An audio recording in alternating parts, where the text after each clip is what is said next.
आत्मा की खोज, अनंत शक्ति, आनंद और शांति, ईश्वरीय भक्ति के लिए जुड़े रहें हमारे चैनल से। आपका अपना चैनल गुरु अशोक तिवारी, लाइक और सब्सक्राइब करना ना भूलें। धन्यवाद। जय माता की, जय परशुराम। श्री गणेशाय नमः। प्रिय बंधुओं, कई बार क्या होता है कि बहुत सारी माताएं बहनें गर्भ धारण करती हैं और बार बार उनका गर्भ गिर जाता है।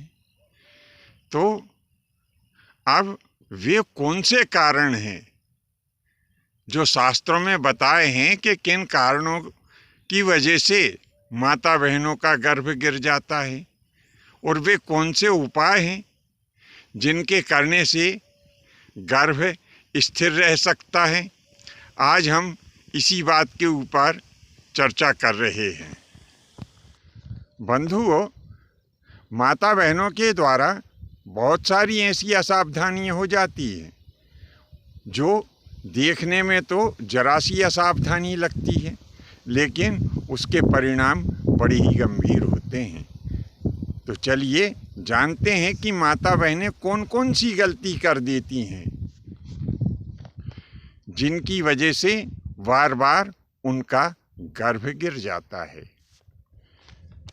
जो माता बहन गर्भ धारण किए हैं उन्हें यह सावधानी रखना चाहिए कि वे संध्या के समय भोजन ना करें, क्योंकि संध्या के समय भोजन जब माता बहन करती है तो शास्त्र के अनुसार गर्भस्थ शिशु के ऊपर इसका अच्छा प्रभाव नहीं पड़ता है।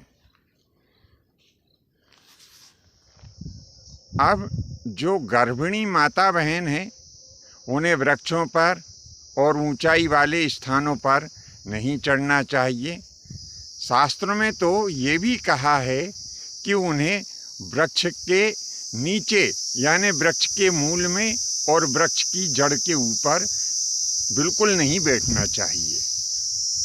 उन्हें मूसल, ओखली और आजकल की भाषा में यदि हम कहें तो जो चक्की या चरखी इत्यादि होती है, ना तो इनके ऊपर बैठना भी नहीं चाहिए और ना ही इनसे संबंधित कोई काम भी इन्हें बिल्कुल नहीं करना चाहिए।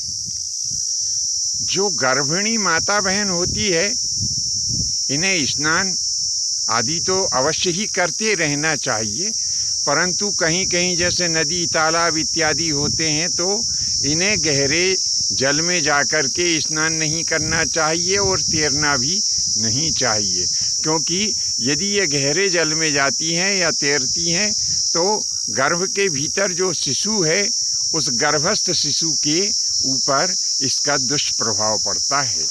इन्हें व्यायाम जैसे कठिन कार्य भी नहीं करना चाहिए। गर्भिणी माता बहन को कभी भी गुस्से में और जोर से बात नहीं करना चाहिए। शास्त्रों में तो यह भी बताया है कि इन्हें फालतू वाद विवाद से बच करके ही रहना चाहिए।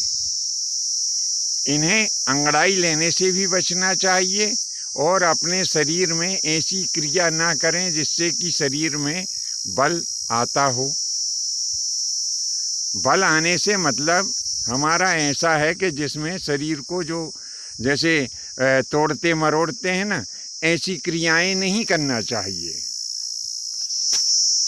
अपने सर के बालों को खुला नहीं रखना चाहिए और उत्तर दिशा की तरफ सर करके नहीं सोना चाहिए।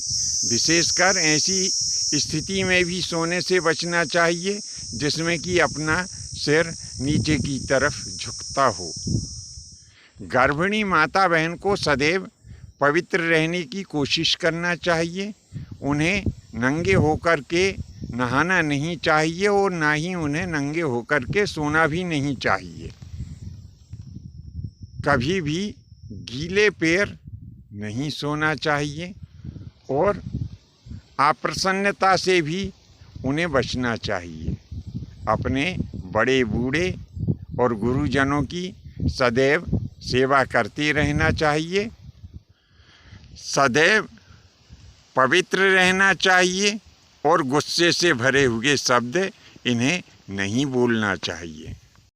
जो गर्भिणी स्त्री समय पर दवाई नहीं लेती है और मनमाना आचरण करती है तथा जो गर्भिणी स्त्री गंदे स्त्री पुरुषों का साथ करती है, जो गंदे दृश्य देखती है, जो डरावने दृश्य देखती है, जो आवश्यकता से ज़्यादा भोजन करती है और जो भारी वजन इत्यादि उठाती रहती है, जो व्यायाम आदि करती है, जो दौड़ती है तथा जो छलांग लगाती है, और जो गर्भिणी स्त्री दिशा मैदान के अतिरिक्त घर में अन्य दूसरे स्थानों पर या घर के अन्य कार्यों को करते हुए जो उकड़ू बैठती है, जो माता बहन खारे, खट्टे, तीखे, चिरके अथवा नमकीन तथा रस और चिकनाई से हीन पदार्थों का जो भोजन करती है, जिसने औषधि, घी, दूध और फल से युक्त भोजन का त्याग कर दिया है, ऐसी माता बहन के गर्भ में गर्भ नहीं रुकता है।